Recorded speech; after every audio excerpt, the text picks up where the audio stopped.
Welcome to USA Global TV and Radio, where our mission is to provide education, entertainment, hope, and inspiration. USA Global TV and Radio connects you with experts and audiences all around the world every single day to help you succeed in business and to live a richer life. Visit us at usaglobaltv.com to learn about career and life-changing training and mentoring programs like the Listening Mentor.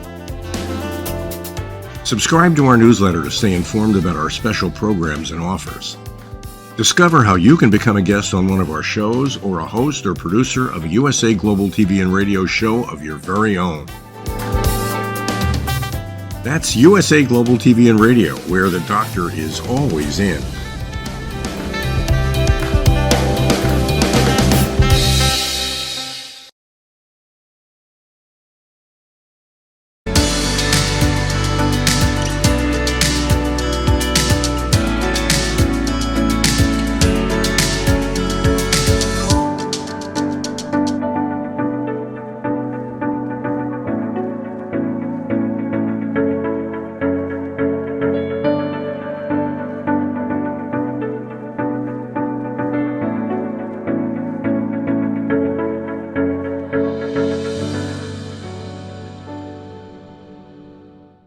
Hello, beautiful soul family, and welcome to Weekly Wisdom and Insights, your home for spiritually guided transformation and empowerment. I am your host, Dearjames, and together with the unseen, Spirit, Source, and Symphony, we look at the current energies, at the divine wisdom and guidance, and we go as guided. And like every week so far on this journey, it is action-packed, and the energies keep flowing, or as Pam Youngins from North Point Journal says, the parade continues. So, yes, it is St. Valentine's Day, celebrated around the world, this day of love.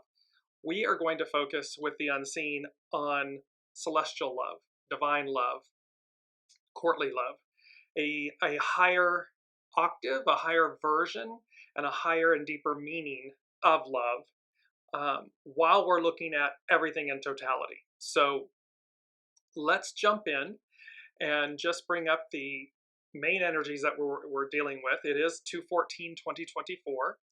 The 2 is the receptive. It is the divine feminine. It is to reflect.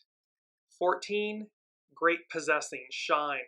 So we have this innate ability within us, this innate love, this innate wisdom and light.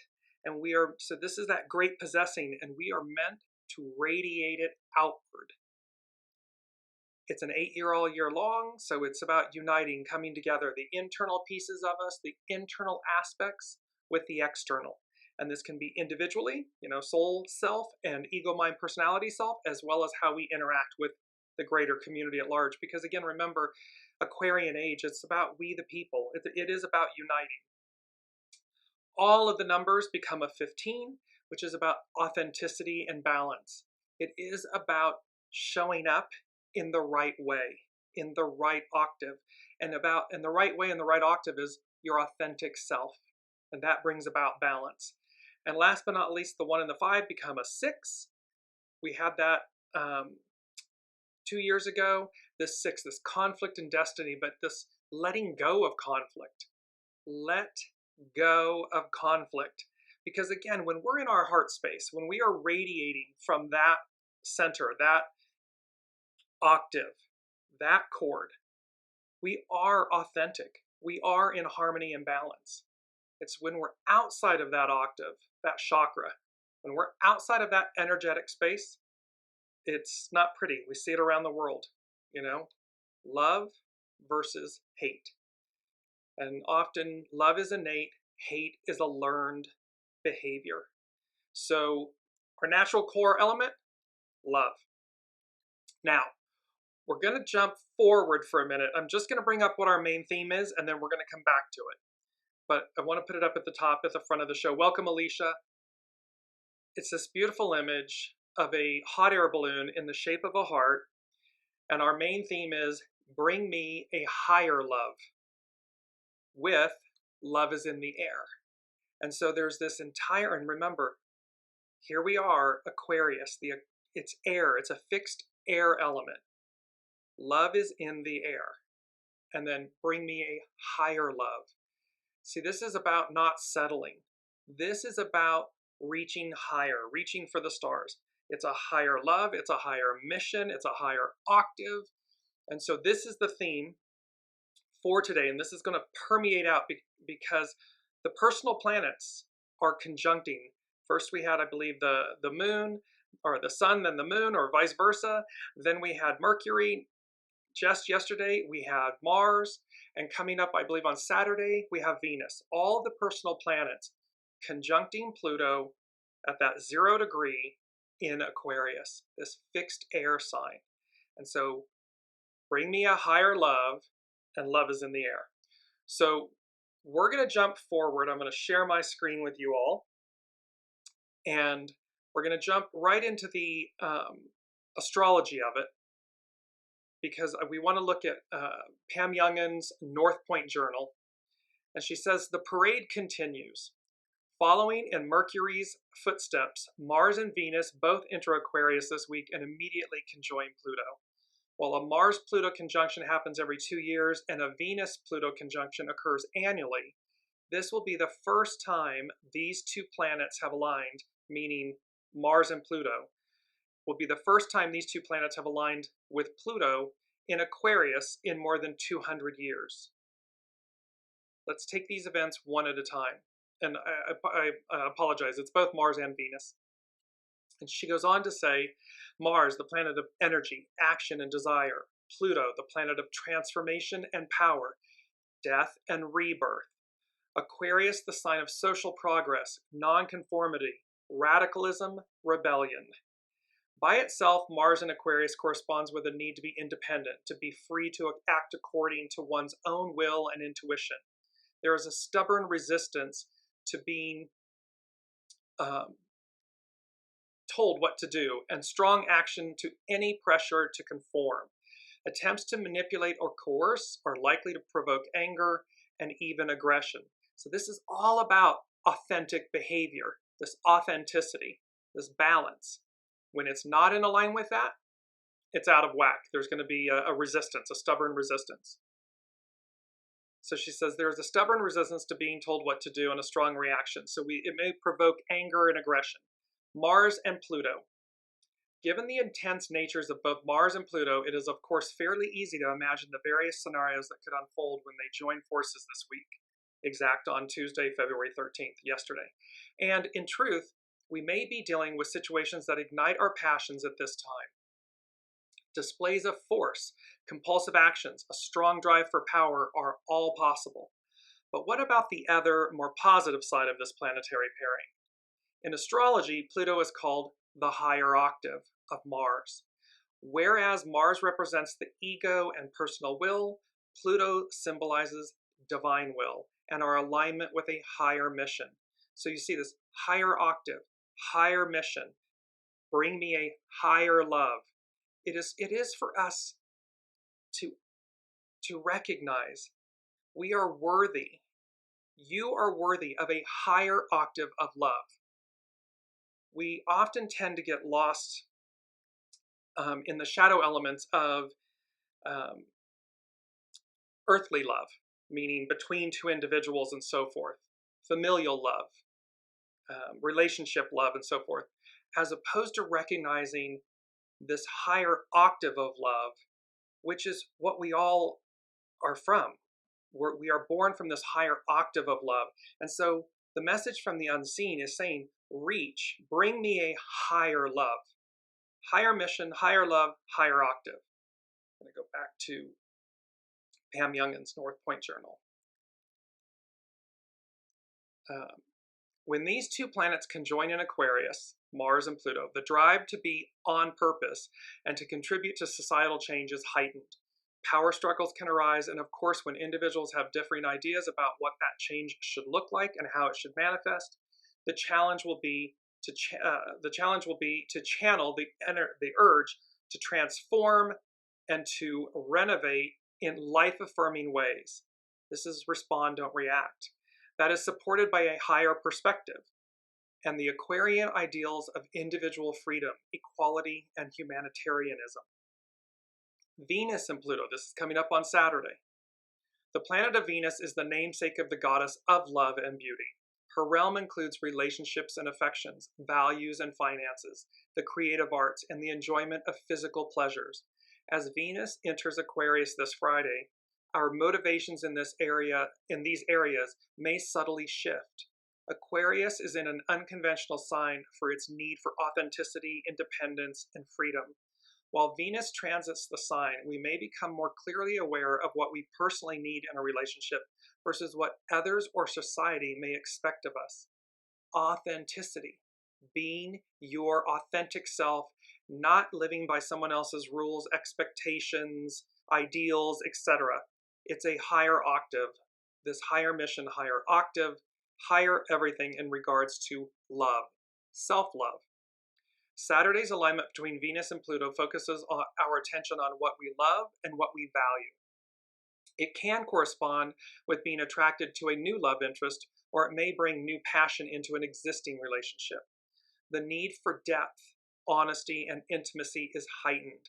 We are not content with anything that is superficial or less than true, either in love or in other Venus-related areas of our lives. The main cautions with this conjunction are to be aware of any tendency to be demanding, jealous, or controlling. And with the drive to connect and to possess being exceptionally strong, it is possible to be drawn into a situation or a purchase, because Venus rules money and objects and so forth, that we might not otherwise become involved in if we were, quote, in our right minds. So I love this because we leap off with this awareness that here's Mars, actionary, ego, mind, divine masculine, and here's Venus, divine feminine, love, beauty, things we value. And they are the last two personal planets to conjunct Pluto in Aquarius in 200 plus years. So you can see, as Pam Youngins is using the phrase, the parade continues in this parade of planets. Our personal planets are parading, advancing into the future, into this octave, this higher love, this higher realm of existence, of being. And they are, what the unseen is saying is they are imploring us, but they're also demanding that we lift up. Our mantra comes from the song. I'm just going to jump to it very quickly. Our mantra is, "You raise me up." It's the beautiful Josh Groban song, "You Raise Me Up to Stand on Mountains." And I'll post that in the show comments on Facebook after the show. The poignancy of the words is that God, Spirit, Source, Symphony, the all that is, you, the divine mother, the divine feminine, the divine patriarchal masculine, you raise me up so that I can stand on mountains. And you see the radiating light shooting out from around the individual with their arms raised. And welcome, Alicia. Welcome, Jennifer. And so this is what the unseen is imploring us. Rise up, higher octave. Now, here's what's very interesting. So we're going to go back to courtly love and celestial love, godly love, if you will. And I want to bring up the aspects about this. So it's our main theme, bring me a higher love. Love is in the air. And then we're going to talk about how this plays in the sense that, so here's Colossians 3:12, and it says, "Therefore, as God's chosen people, holy and dearly loved, clothe yourselves with compassion, kindness, humility, gentleness, and patience." See, they're chosen people, holy and dearly loved. It's a higher octave. It is like the greatest expression of love. And as we look at this with Venus, and I'm going to show you the chart in a moment, the SABIAN symbol that corresponds to where, this is the chart I'll be showing you. Just bring it up here in a minute. There we go. So as you look at this, the degree that Venus is at, and this is for the Mars-Pluto conjunction of yesterday, pilgrims climbing the steep steps leading to a mountain shrine. The ascent of the individualized consciousness to the highest realizations reached by the spiritual leaders of its culture. So there's an ascent, there's this highest realization. You'll notice the theme, everything is higher. We hear a great deal now about peak experiences, but this symbol tells us that they depend to a very great extent upon following a path that may have been trod before, under the inspiration of the great teachers and sages of our race. The shrine is built by the unceasing dedication of perhaps generations of men and women, humankind. The pilgrimage is hallowed by the devotion of many, even though each person finds on their own mountaintop what to them seems a unique and transcendent revelation. This is about the fact that we stand on the shoulders of giants, that everything that we are experiencing has been building, crescendoing, working up to this moment. It says, in this second stage symbol, we witness the rise of the human consciousness. The preceding symbol spoke of what one may picture as the descent of the energies of nature, which, like water, flow down toward a lower level of intensity. It is man-woman's supreme task to rise like fire, impelled by a vision they share with their companions. The key word is upreaching. So it's reaching up, reaching higher, believing that you are worthy of that and settling for nothing less. Because if you don't believe it, how will anybody else believe it? If you don't resonate at that level, at that octave, at that higher expression of love, who else will do it with you or for you? It won't. They will mirror you. Anybody that comes, person, places, things, it will mirror us at that level. So that's Venus, and she's coming up on Friday/Saturday. So let's just go back to this astrological chart, and this was something that was really fascinating. So again, this is the Mars conjunction Pluto and Aquarius natal chart. And for the first time with the unseen, in the intuitive messages that were received, they paired this up with this chart. And so, if you will, you'll see that kind of almost directly to the left and slightly below the horizon line, just slightly down, you'll see the red symbol for Aries. And you will see that the moon, Chiron, the wounded healer, and the north node are all conjunct at 14, 16, and 18 degrees respectively. Now, we are then going to, and what they said, what the unseen said was, what has been hidden gets revealed. That has to do with the moon. It gets healed. That has to do with Chiron. So what has been hidden gets revealed. It gets healed. That's Chiron. And then they said a new direction with 3 exclamation points. And that has to do with the north node, because the north node is where humanity is going. So the Sabian symbols for the moon, an Indian weaving a ceremonial blanket, projecting into everyday living the realization of wholeness and fulfillment. In Christian tradition, one hears of Jesus's seamless robe. In Asia, one is told of the spiritual vesture of the perfect ones. The man and woman who has attained the spiritual state is figuratively robed in the universe, and more precisely, in the Milky Way, the great white robe of interwoven stars. This is the ultimate kind of weaving. There was also Penelope's weaving and unweaving, waiting for the return of her polarizing mate. The mind of the American woman in which these symbols, this American channel, Elsie Wheeler, in which these symbols took concrete form, could think only of Indian weavers. For the white man who was hungering for symbols of a state of living in total harmony with the universe, the traditional Indian can be glamorized as the answer to the inner emptiness of the city dweller with artificial values. It means that the Indian, the Native American Indian, and the Indian weavers can summon this connection, this weaving, this interaction with spirit, source, symphony, all that is, with the great spirit. At any rate, We may thus prefigure a future state of fulfillment. So we may prefigure a future state of fulfillment in conscious harmony and non-possessive love. It's pure love.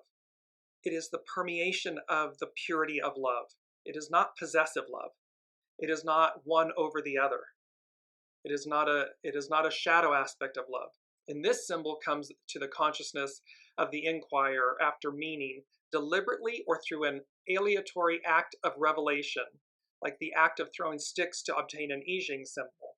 Implied is the profound fact that every individual has his or her ultimate conscious task, the weaving of his or her immortal body, your rainbow light body, your soul self body, your container, and this far out and far out. So it may seem mystical and far out, but this Gnostic robe of glory, which may seem mystical and far out, but there is a moment in every cycle when, however small a degree, each individual may be confronted with potentiality of fulfilling acts of self-realization, and may ever so relatively find themselves clothed in light, just if nothing for an instant. So this is about fulfillment of desire, higher desire. I know that the symbols can be weighty in their explanation or technical. However, they're so poignant and on point, because the message here is we're taking this moment of fulfillment and we're clothing ourselves in divine love. We're raising ourselves up out of the human octave of love, or the earthly octave of love, and robing ourselves with celestial divine love. And that invokes authenticity, harmony, balance, purity, goodness. There's so many things about this that are revelatory in this bring me a higher love. And it's as if God is saying, bring me a higher love. I offer it. It's bestowed upon all of humanity, 8 billion humans. Reach higher. Bring me a higher love. Rise up to meet me, to greet me, that we might robe ourselves in a higher love. Chiron, the wounded healer. 2 dignified spinsters sitting in silence. The ability to transform a natural lack of potency into poise and inner beauty. This is when, and this symbol basically says, it reveals a contrasting potentiality of experience, which can also be seen to complete or polarize the symbol. It's inward withdrawal. What this is talking about is when we fall from when our ego mind personality is saying to us, we've fallen. And remember, Chiron is the wounded healer, so this is going to be healed. What has been hidden gets revealed and healed. A new direction emerges. It's a new direction. So in this, it's like anywhere we've felt less than, anywhere we may have not fulfilled our greatest potential, that we didn't rise up. This is a dignified inward withdrawal that allows us to come back into harmony, because that inward withdrawal means we're connecting with soul source connection, with your soul, with your divinity, with divine love. You are no longer buying into the illusion of quote unquote earthly love, ego mind personality love. Last but not least, North Node, the magic carpet of Asian imagery, the use of creative imagination. The unseen has been saying to us a whole new world, a whole new way of being, deliverance, all of these messages, and that message has been in the making for 2,000 plus years.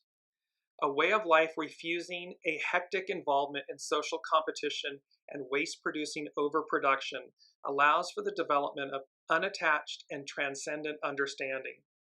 The static floor, the carpet, the magic carpet on which man's feet, symbols of understanding, rest can become transformed into the means for great flights of imagination and super physical perception.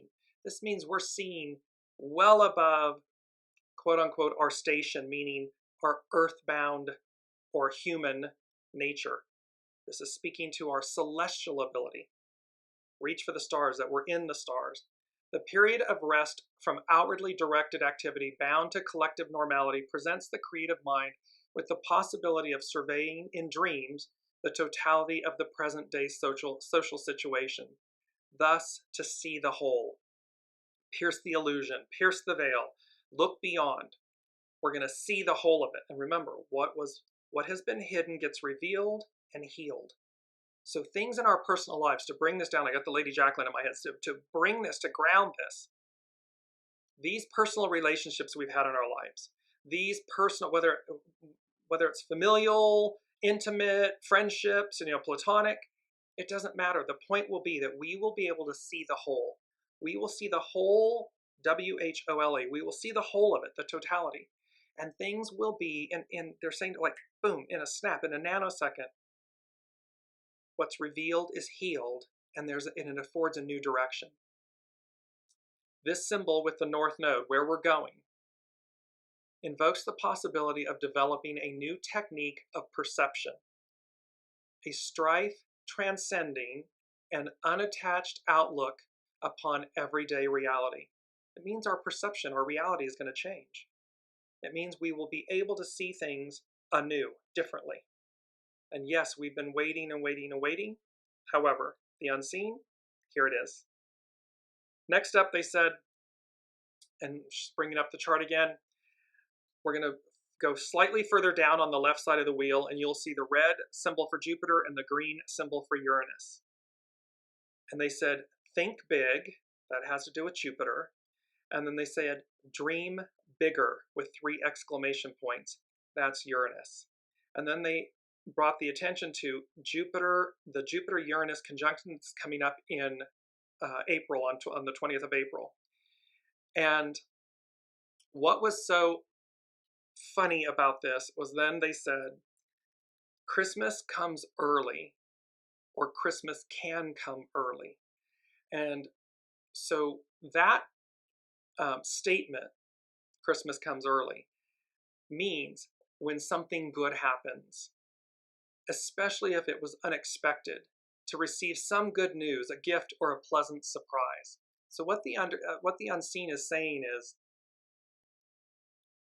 think big, Jupiter, dream bigger, Uranus. And this upcoming April 20th date where these two conjunct in Taurus, it's earthly, it's tangible. And they're saying that Christmas, these type of unexpected joys and pleasures and advancements and relationships and things coming together can come early or come early. So the SABIAN symbol for Jupiter and the Uranus conjunction is that white dove flying over troubled waters, the spiritual inspiration that comes to the individual in the overcoming of crisis. Here we also are confronted with a symbol of guidance, and the dove flying over troubled waters reminds one of the story of Noah and the ark. Noah met his and mankind's crisis courageously and in complete obedience to God's promptings. Soul source connection, true north, going as guided, listening to your soul source connection and going as guided. The test completed, Noah received the dove's message. It is a message from the Holy Spirit announcing a new dispensation. They just said a new direction, a new dispensation. This symbolic scene can be applied to personal crises resulting from emotional upheavals or from the eruption of unconscious forces and impulses into the consciousness. So meaning our own personal, trials and tribulations and challenges and experiences, these can apply, and thereby they said if the crisis has been faced in the right spirit, meaning we don't look outwardly, we don't look to blame and shame and demean and oppress others. We look at the character in our play reflecting back to us to ask so that we may see ourselves more clearly and then be able to say, all right, got it. That's right spirit. And it says this second stage symbol contrasts with the preceding one because here it is not the product of a culture, a book, but instead the rhythm of cosmic, God-ordained cycles that reveals its conclusive beat through a living and concretely significant sign. It's concrete. So this Jupiter-Uranus in Taurus earth. It's tangible, it's literal. Here's Noah in the ark, it was the earth, it was the new earth, a new dispensation, and a concrete symbol that it was okay to come out, to begin anew. And in essence, this sign, this significant sign, is a reward to the faithful. So this whole thing of Christmas can come early.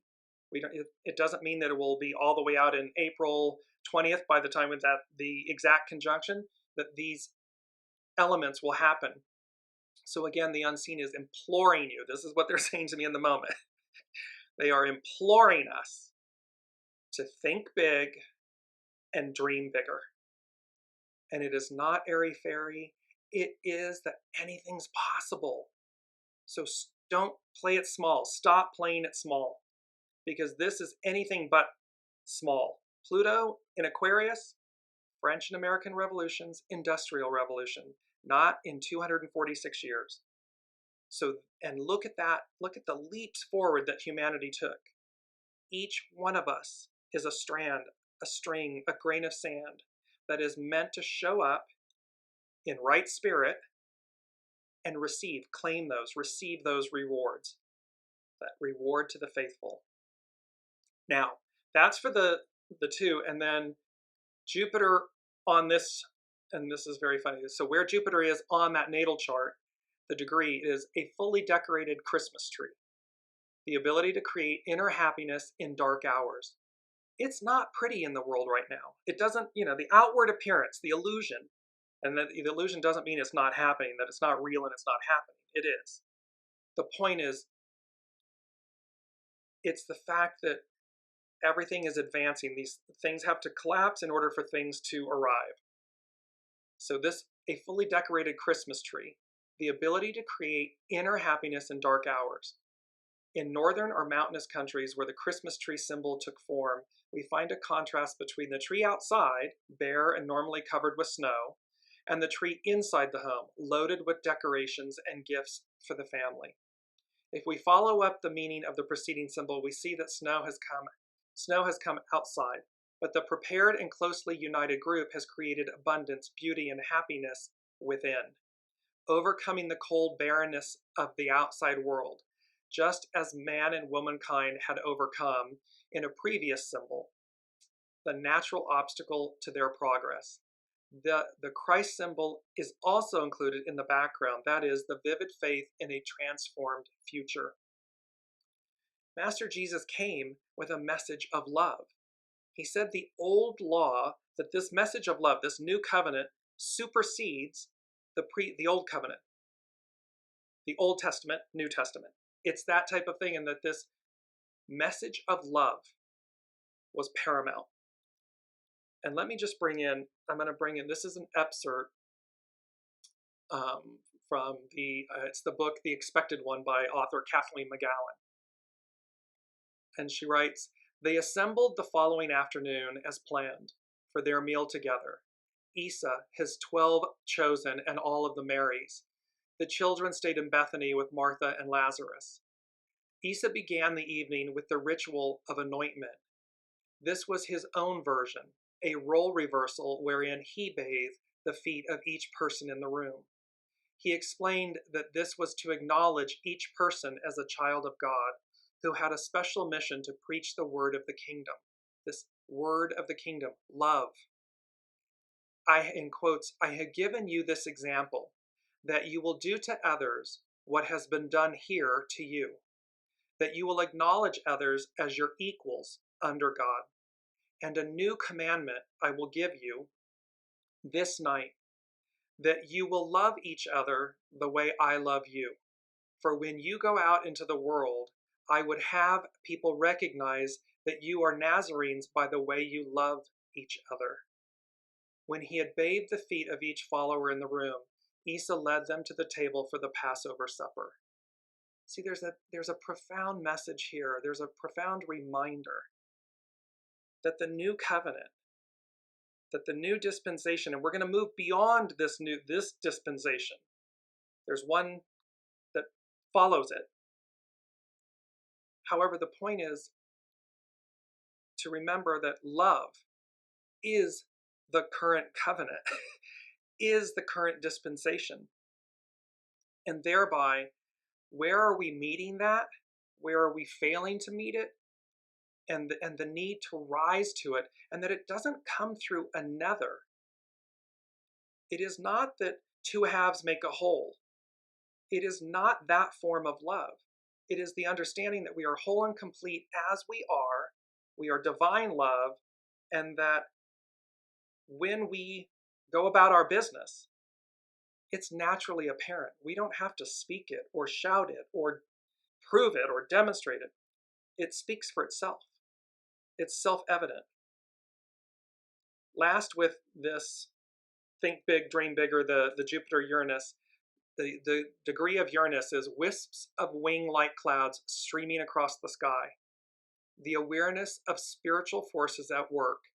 This symbol concludes a process having experienced which the individual should find themselves more securely established in their own original nature, meaning you are more established in your soul, self, divine nature. Receiving the, quote, blessings of supernatural forces. Welcome, Olivia.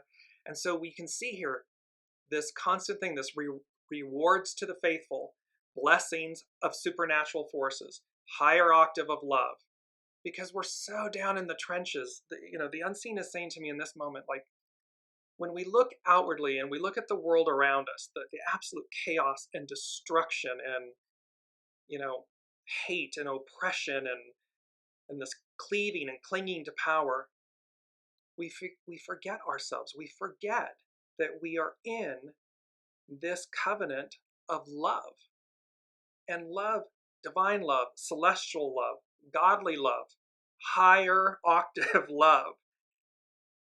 And when we operate from that place, divine blessings, Christmas comes early. It's rewards to the faithful.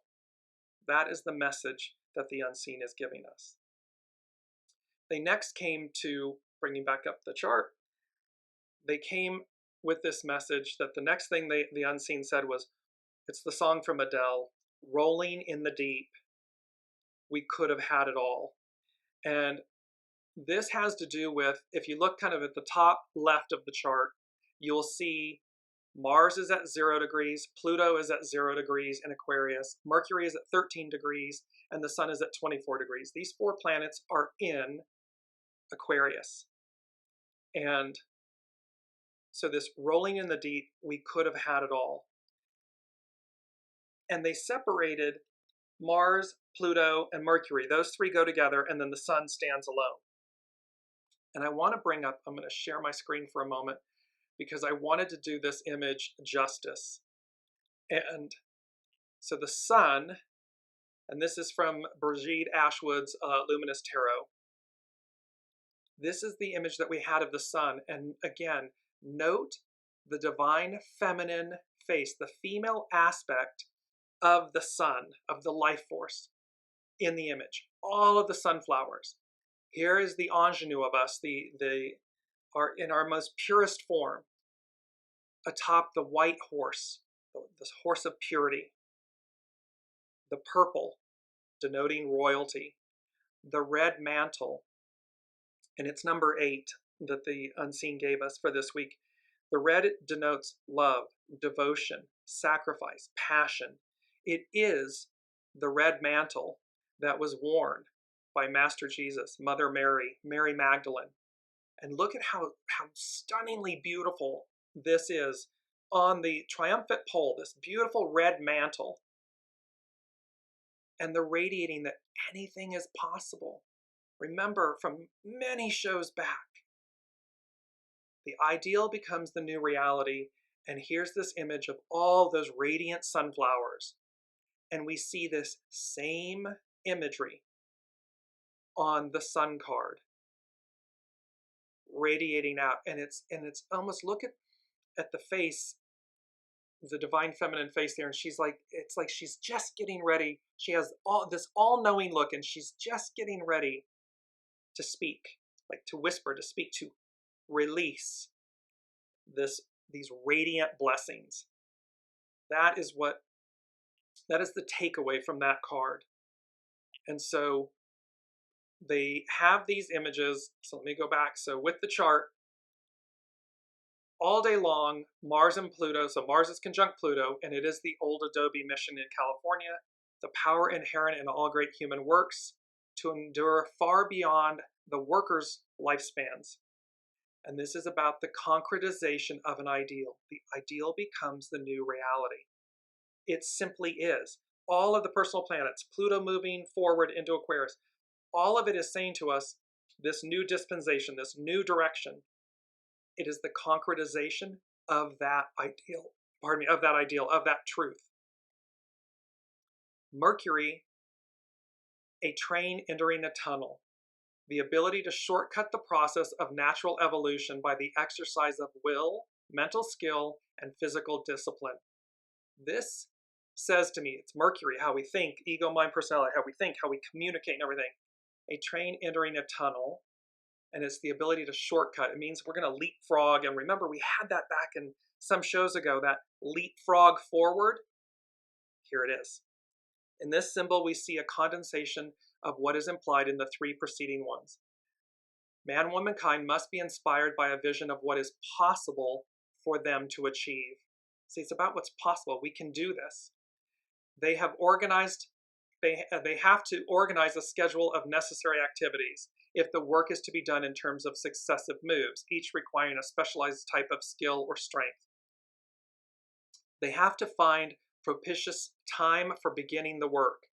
The end result is an acceleration of the evolutionary process, whether at a psychobiological level, that of like yoga and other disciplines, or at the social level, the level at which, in its external aspects, civilizations proceed.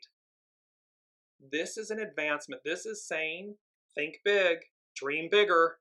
We can do this. It is omnipresent. Here it is. And we leapfrog forward. This symbol presents a picture of what can be achieved by a combination of social and cultural and even personal techniques. It implies penetration, that we penetrate the illusion. We penetrate beyond what we see to what we know. And what we know is, it's a feeling. It's not in our ego, mind, personality. It's in our heart chakra, our soul center. It's in our sternum. And lastly, the sun. And they had separated the sun. A butterfly with the right wing more perfectly formed. The capacity to develop the rational and fully conscious aspect of the mind ahead of normal evolution.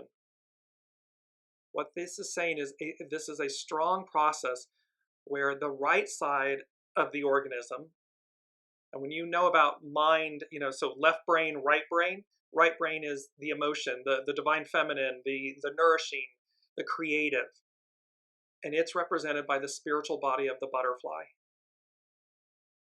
A strong process of conscious individualization is suggested perhaps at the expense of the instinctual emotion aspect, the personality. It's the left side. So this symbol is saying that the right side, right direction, right choice, the right side, that intuitive aspect will overcome the ego, mind, personality, the left brain aspect. We need both of them, but we need to shift the balance in order to get us back into harmony, back into balance. This last symbol concludes as a transmutation of emotional energies. It means we overcome the emotions, the ego, mind, personality that's causing the emotions. We transmute that, and we come into a state of resonance and balance and wholeness and harmony. Next step, they said, number 4, bringing up the chart again.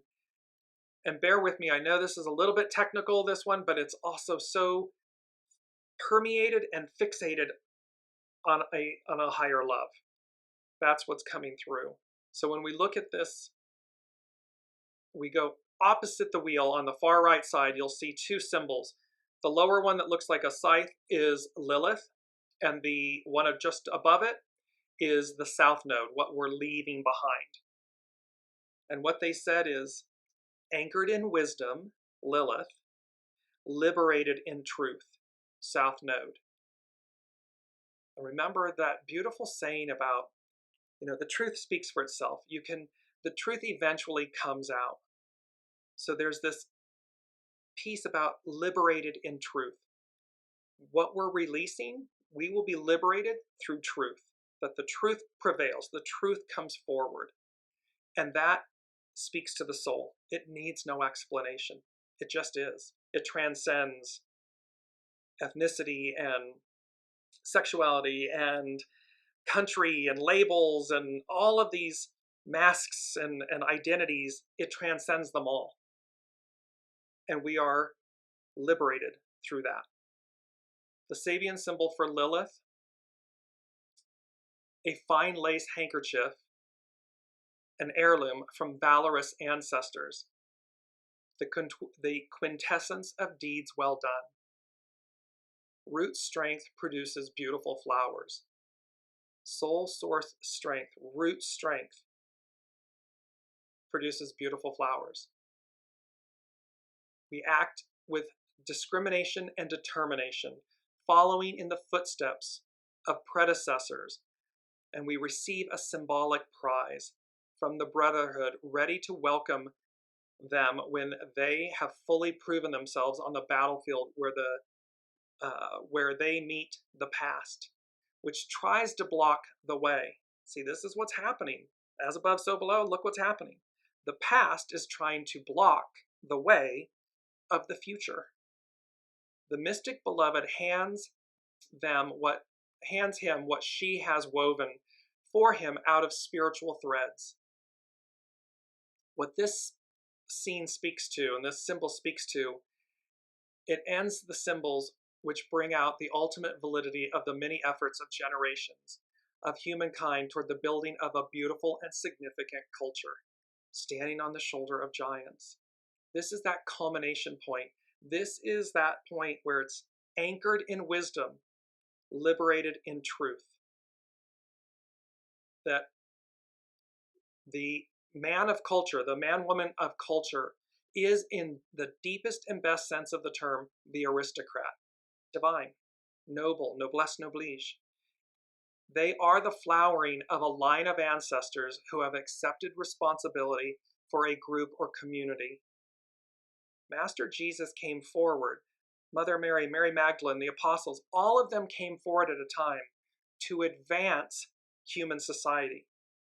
We stand on the shoulder of giants, this lineage of ancestry. Likewise, the true, quote, disciple is the blossom that crowns a long series of incarnations. So this is really about the next iteration of all of us, the next iteration of humanity, and how we're leapfrogging forward, we're advancing. Not everyone will choose to do so. That just is. That's just truth. So it's a personal choice. It's an individual choice, which becomes a collective choice of advancement or stagnation. The arc of destiny moves forward. The South Node, what we're releasing. A gang of robbers in hiding protest against disharmonic social privilege. So this literally speaks to the fact that a group must be formed and there's a group protest. So see again, just to go back to the point of, and this speaks about Robin Hood and so forth, but it's right order, it's right choice, and it's this protest against disharmonic social privilege. What are we releasing? What are we rising up against? What are we advancing away from? Disharmonic social privilege. That's ego, mind, personality. I'm entitled to it. The rules don't apply. It's about me. South Node. And this group of protesters, this 8 billion souls on the planet, and the majority, what the unseen is saying to me is and the majority of them choosing to rise up against, to protest against, and to advance away to move beyond disharmonic social privilege, injustice, imbalance, oppression, suppression, control, all of these shadow elements that are the antithesis of love. Last but not least, we have number 5 on the chart. And number 5, it says, it's the song from Pat Benatar, and they said, we're running with the shadows of the night. The shadows represent Neptune. And they said, so we're running with the shadows of the night. That's Neptune. So baby, take my hand, we'll be all right. That's Saturn. So you can see Saturn's just below the sun. It's at 7 degrees Pisces, and Neptune is at 26 degrees Pisces. And so this whole aspect of Neptune, we're running with the shadows of the night. It speaks to the fact that we can't see the whole picture. We can know it, we can feel it, but it's yet to actually play out in totality. And so we're running in the shadows of the night. And Neptune can have, to do with illusion and so forth. So the Sabian symbol, the harvest moon illumines a clear autumnal sky, the light of fulfillment that blesses work well done. See these blessings again, that we're getting these blessings, that it has to do with what we cultivate or what we fail to cultivate. And this symbol has to do with a karmic moment. The seed of the new cyclic manifestation is already latent. See, the seed is already present. It's coming into bloom, full, this harvest. And so one could say that because this is a autumnal full moon symbol, that come fall, these latent seeds, this new cyclic manifestation, will bear fruit. I'll leave you to think about what that means. Connect the dots. And remember, that's of a quality or state existing, but not yet developed or manifest, hidden or concealed. But things preceding this are going to be revealed. They're going to be healed, and a new direction occurs. With Saturn, we have a girl blowing a bugle, and Saturn's the great teacher. A call to participation in the service of the race as an evolutionary crisis approaches. So see, we're being called forth. Remember from from last week's show, God doesn't call the qualified, he qualifies the called. He, she. So we're being called forth to play our role. And this symbol, the picture presents another aspect of the emotional relationship between the individual and the collectivity of human beings. It can also be related to the old feminist movement or the present woman's liberation. Here it is, right on time. It's a part of the divine feminine being revered, respected, returning and taking her rightful place. She does not need a divine masculine's permission. She is equal and whole and sovereign. And we are being called forth to advance to that new dispensation, that era of equality and existence, of love. In traditional symbolism, the woman refers more specifically to the biological and psychic aspect of human life. She is seen primarily as the mother and or the intuitive or psychic. Mothers know. Mothers always know. When I was a child, I did this little thing. I went and got an orange, put it in my pajama pocket, and was walking to go back upstairs thinking I was also sly and whatever. And I was on 3 steps, and my mom said to me, she's facing the other way. I'm coming from behind her. And she says, James, go put that back. And I stop, and I'm in my head, I'm in shock. I've got it hidden in my pajama pocket. I mean, no, of course, child's brain, how could she possibly know? When I asked her how she knew, she said, I have eyes in the back of my head.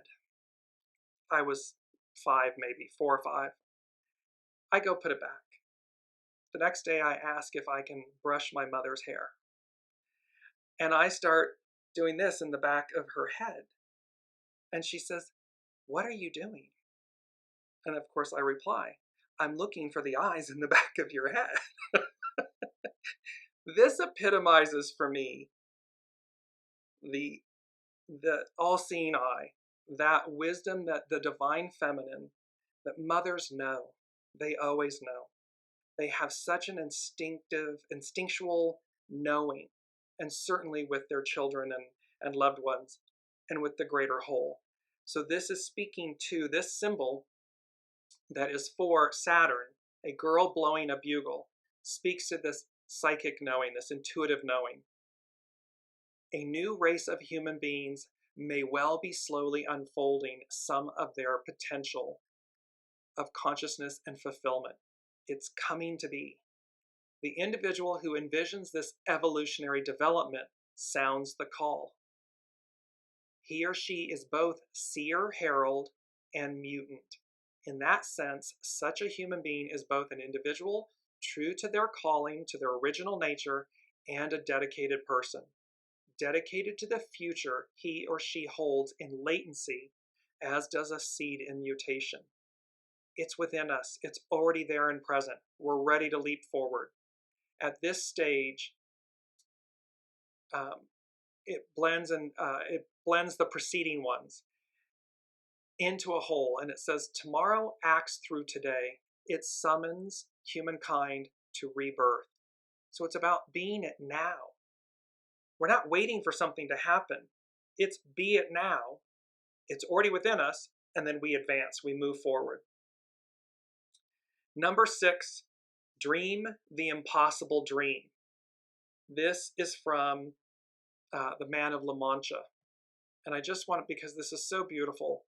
There we go. Dream the impossible dream. The central tenet of Don Quixote, who is from the Man of La Mancha, from both the book and the play. One must live life in a genuine way, passionately, in spite of what other people think. The Impossible Dream, The Quest, is the most popular song from the 1965 Broadway musical Man of La Mancha.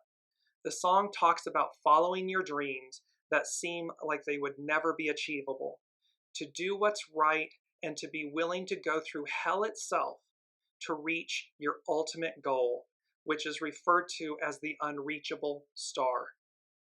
So remember from last week, death on the left, sun, rebirth, to go through hell itself, to be reborn, to reach that unreachable star. And it's to remember all along that unreachable star on the right side of the screen there's the star card with that unreachable star. And yet it's divinely inspired. It's divinely possible. The magician is on the left. We have everything we need. Of course it's possible. The song reveals Quixote's longing to right all wrongs, however difficult the odds against him may be. So the unseen is saying to us, dream the impossible dream, because it is possible. Think big, dream bigger. Stay in harmony and balance with your faith and belief, and knowing that what is to be, what is to come, is already latent in us. It's already present. It is manifesting. And thereby, we need not be caught up in the trickery, in the illusion of the past. It's the past for a reason. We've been there, done that. We're not doing it again. Number 7, they said, as above, so below. You must now choose your own master. So this is a famous statement and saying about who is the master you serve. Am I serving my soul source connection, my divine self, my divine nature, my original nature? Is that the master that I am aligned with and that I serve? I go as guided. Or am I succumbing to an earthly master, an ego mind personality master, an illusion, a falsity, a mask, a label, an identity master that does not serve me well, or served me for the point that it was necessary? But now I have a choice, because they're saying as above, so below. You must now choose your own master. So they're saying to us, the unseen is saying to us, now is the time. Let me bring up two of our quotes, and this is so beautiful. This first one is, truth fears nothing but concealment. It's a Chinese proverb. And this so reminds me of Beauty and the Beast and the rose, the magical rose of love, encased in the glass. And this truth fears nothing but concealment. And yet the truth of this is, whatever form love takes, free it. Do not conceal it. And in the purity of it, remember, it's the purity. And in Beauty and the Beast, or in Snow White, or any of these fairy tales, it was the purity of love, the purity of a kiss that released love, truth, from its concealment. And yet here we have this square glass vase concealing the rose, and yet you can see right through it. So what this says to us is, see, we know the truth. Our heart, our soul knows the truth. We know who we love. We know what we love. We know why we love them, or what it may be. Truth fears nothing but concealment. And yet it's an oxymoron, because it's not really ever concealed. It's easily visible. We just have to choose to face the truth and release from the place of purity that love. Allow it to flourish.